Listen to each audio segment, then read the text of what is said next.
Jonathan Pinfield for Seconds Out here in Leeds with the Leeds Warrior Josh Warrington for the build-up to Martinez Warrington 2. It's been a bit of a roller coaster for a lot of us over the last 2 years, Josh. But what have the last 2 years been like for you in the ring and out the ring as well? Yeah, I tell you what, it'll add a few more chapters to the book, won't it? It has been a roller coaster.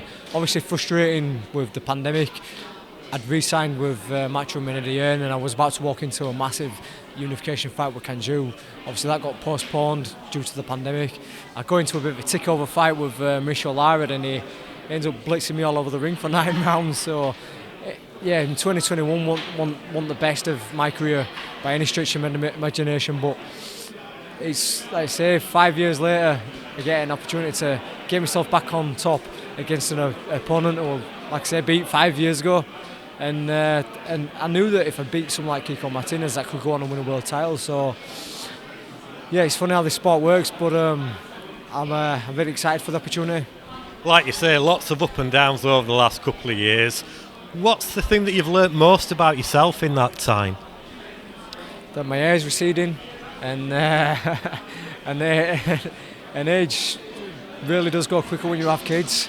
They're two things, but I think if more than anything, I've been a bit more experienced. You know, obviously your experience is going to come as the years go by, but like I used to look at 12 rounds and these big occasions as, you know, overwhelming and overroaring and fucking battling with like adrenaline constantly. But these days I just enjoy these occasions. I enjoy the fight nights, enjoy the build up to them, and I think once you enjoy it, it makes it that much better as well.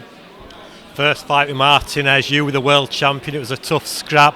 What are your memories from that night, and hand on heart, did you think that you won it convincingly? Yeah, definitely.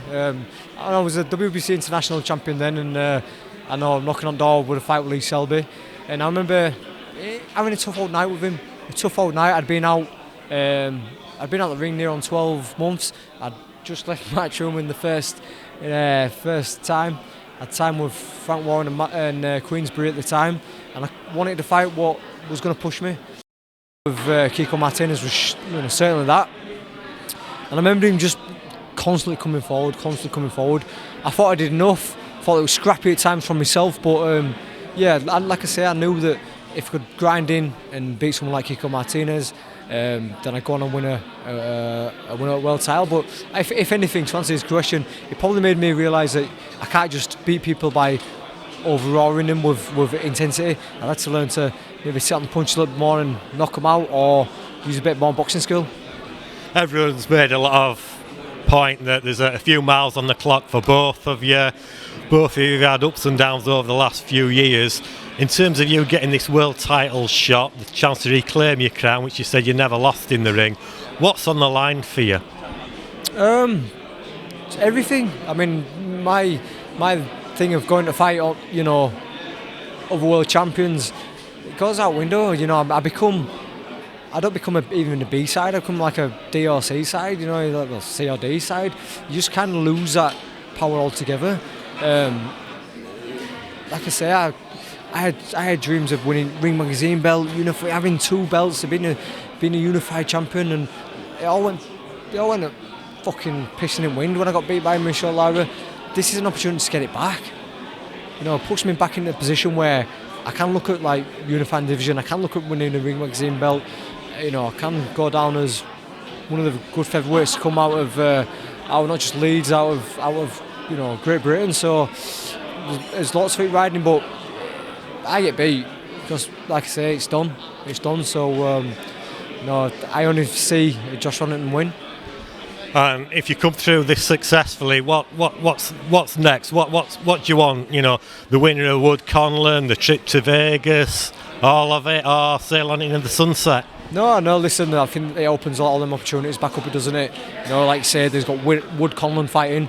I'd love to either go to Nottingham or Belfast or even New York. You know, he's got a big fan base, there's Mick Conlan over there. You've got Navarrete, you've got the fellow who just beat Gary Russell Jr. So it opens up so many doors. Obviously, I bore people to death about going to the States. I've been wanting to do for so long. But yeah, they're all opportunities what are now back on the table. So that's what's a motivation to make sure I get the win. lots of love here for you today for this press conference. We're just a couple of weeks away from Valentine's Day, so finally, Josh, something we're asking everyone today. If you could send a Valentine's Day card to anyone in the boxing world right now, who would it be and why? Just Eddie, pay me some more money. He's got two so far. He's getting all the love, but you're getting lots of love as well, and lots of love for your fans as well. Yeah, listen, like I say, the sport's amazing, and I do a little dribble when I'm up there, and he tells me that the tickets are flying out. It's just I don't know what to say. The people are turning out in the droves. Like I said, 18,000 on the last one. I've been beat, been chinned, and just turn out in big numbers. So if you come in, make the noise. I'll do the business in the ring, and thank you again for support. Top man.